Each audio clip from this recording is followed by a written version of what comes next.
Hello guys, game के पहले exercise कर रहे हैं सभी बच्चे।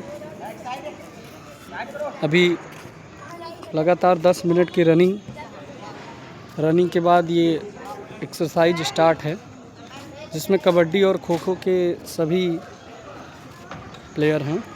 ये बच्चियाँ, एक तरफ बच्चियाँ एक्सरसाइज कर रही हैं, एक तरफ सभी बच्चे एक्सरसाइज कर रहे हैं। और अपना ग्राउंड भी रेडी कर चुके हैं। ये खो खो का ग्राउंड है और उधर कबड्डी का ग्राउंड, उस पर भी बच्चे वार्म अप करते हुए।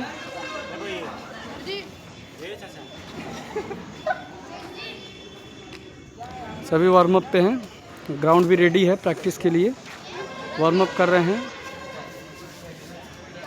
कैसा लग रहा है आप सभी लोगों को? अच्छा लग रहा है?